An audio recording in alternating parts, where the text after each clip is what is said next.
Vous êtes, mesdames et messieurs, sur NCA, la nouvelle chaîne africaine. Le gouvernement de la République démocratique du Congo entend désormais rationaliser la gestion de ses ressources naturelles. Elle veut rendre véritablement gagnant-gagnant les contrats qu'elle noue avec ses partenaires internationaux et ceux pas des mécanismes de suivi rigoureux et exigeants. Et un homme incarne désormais cet objectif politique et cette rigueur. Il s'appelle Freddy Yodi Shembo. Il est le directeur général de l'agence de pilotage, de coordination et suivi des conventions de collaboration entre la RDC et ses partenaires internationaux. Il est notre invité. Freddy Yodi Shembo, bienvenue à vous.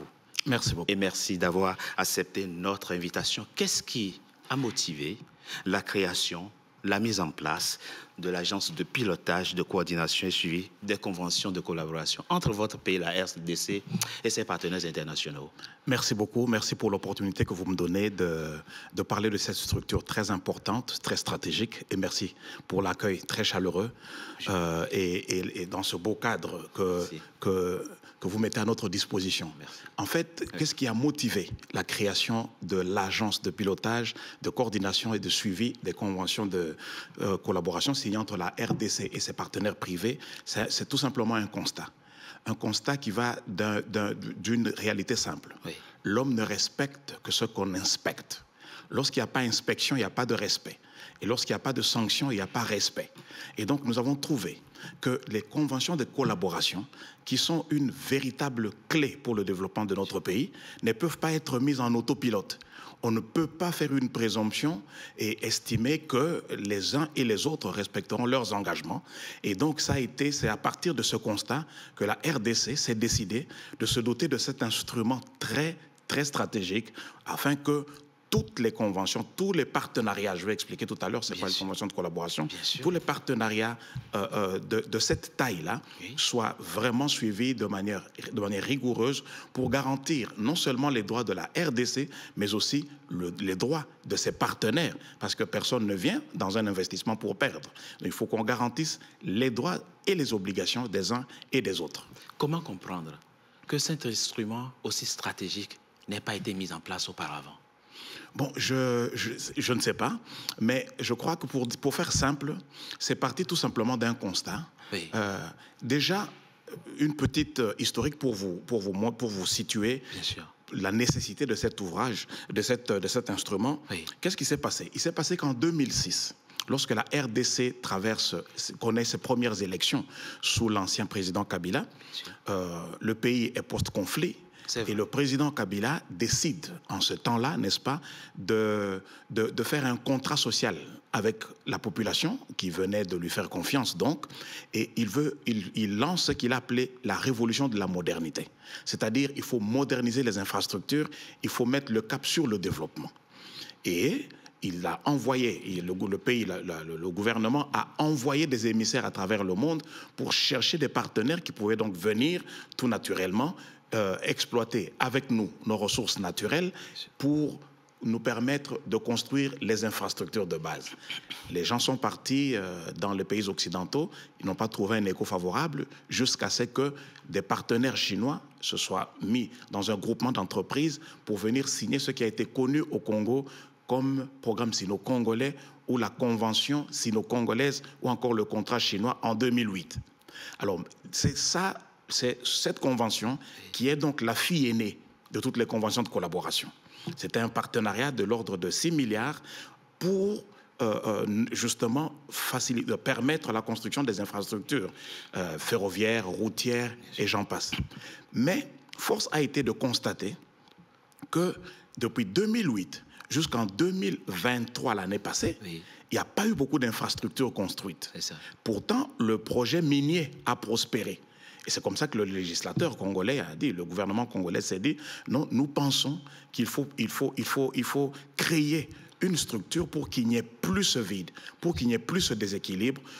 Et encore, faut-il ajouter qu'on a décidé, en créant notre agence, le gouvernement congolais a décidé de justement créer une structure qui peut piloter des conventions de ce genre. Cette fois-ci, on n'est plus limité au seul programme sino-congolais, mais si on a compris que si on l'avait utilisé à bon escient, oui, ce service ou cette convention pouvait vraiment nous servir. Alors maintenant, on dit, OK, on va créer une structure, oui, qui va non seulement suivre cette convention, mais travailler durement à en amener d'autres, parce que le pays est grand et les besoins sont nombreux. Rentrons dans la technicité de la chose. C'est quoi une convention de collaboration? Une convention de collaboration, justement, oui, c'est un partenariat public-privé. Voici ce qui se passe. Voici le scénario simple pour ceux qui vont nous suivre. Vos compatriotes qui nous suivent comprennent mieux. Voici le scénario simple. Lorsqu'on veut construire les infrastructures ou bien répondre aux besoins publics dans un pays, on se tourne d'abord vers le Trésor public. C'est ça. Le ministère des Finances, donc. Si le Trésor public n'en a pas assez, ce qui est souvent le cas, parce qu'au moment où tout ceci se fait, actuellement, par exemple, mon pays, la RDC a un budget de près de 16 milliards. Et nous avons 58 000 kilomètres de réseau routier, pour ne parler que des routes.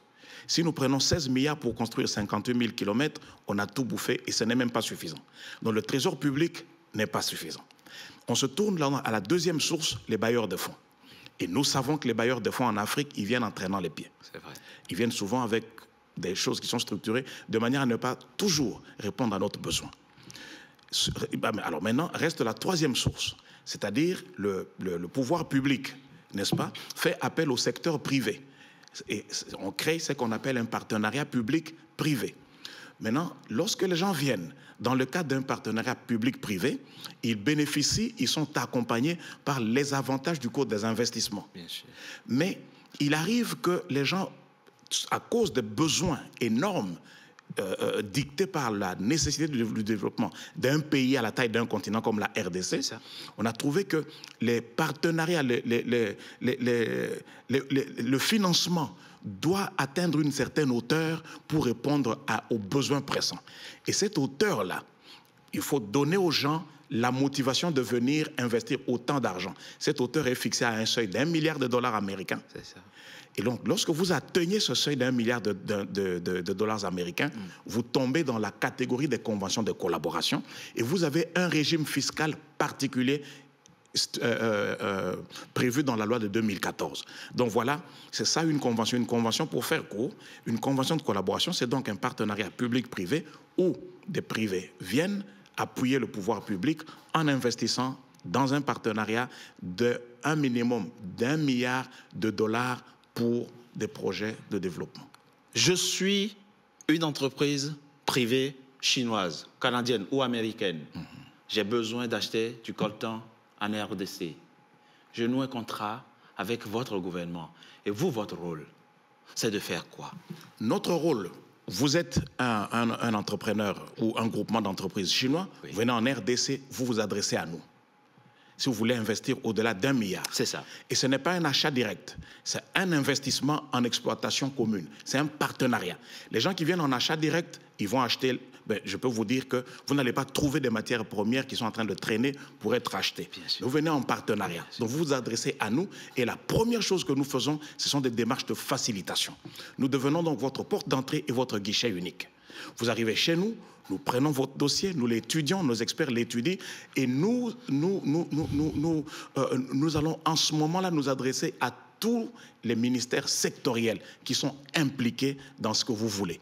Et nous allons travailler avec eux jusqu'à préparer, à produire un avant-contrat, un projet, donc, qui sera validé par les parties, présenté au Premier ministre, parce que nous sommes directement sous la tutelle directe du Premier ministre, et ainsi ça évite aux partenaires étrangers de faire les défilés des bureaux, de subir la lourdeur de l'administration, subir les méfaits de la bureaucratie et aussi, on ne va pas se voiler la face, subir parfois des exigences qui sont peu catholiques, qui sont peu orthodoxes. Et donc, nous devenons donc la porte d'entrée et nous devenons le guichet unique pour faire toutes ces démarches, pour amener, et donc nous faisons le pilotage et nous faisons la coordination de tous ces secteurs-là pour aboutir à une convention de collaboration. Et lorsque cette convention est signée, nous devenons la structure. Elle nous revient pour faire le suivi, pour qu'on se rassure que l'esprit de la convention est respecté, les obligations et les droits sont respectés par toutes les parties. Le partenaire international n'est pas laissé seul sur l'exploitation, mais il bénéficie de votre concours de votre appui et même du suivi de votre structure. Vous avez tout compris. C'est ce que vous faites en ce moment et depuis que votre agence a été créée. C'est ce que nous faisons actuellement avec le seul contrat que nous avons activement, que nous suivons activement maintenant, c'est le contrat sino-congolais. C'est le contrat dont j'ai parlé tout à l'heure qui a été conclu en 2008. Et donc nous le suivons et c'est exactement ces activités-là que nous faisons dans le cadre de ce contrat-là. Qu'est-ce que la RDC a déjà gagné dans le cadre de ce contrat? Dans ce contrat, avec nous, la RDC a gagné un rééquilibrage. Lorsque son Excellence, Monsieur le Président de la République, son Excellence Félix Antoine Tshisekedi est arrivé à la tête du pays en 2019, il a mis le cap sur un partenariat gagnant-gagnant. Il a ouvert les portes, il a décidé d'ouvrir les portes de la RDC à tous les partenaires, mais non pas pour venir exploiter le Congo et laisser le Congo seul, enfin laisser le Congo perdant, mais venir dans le cadre où on vient, on gagne et le Congo gagne. Et il a donc instruit la revisitation de ce contrat. Nous l'avons revisité. Les négociations ont été farouches et elles ont été celles qu'elles ont été. Vous connaissez les négociations dans les affaires.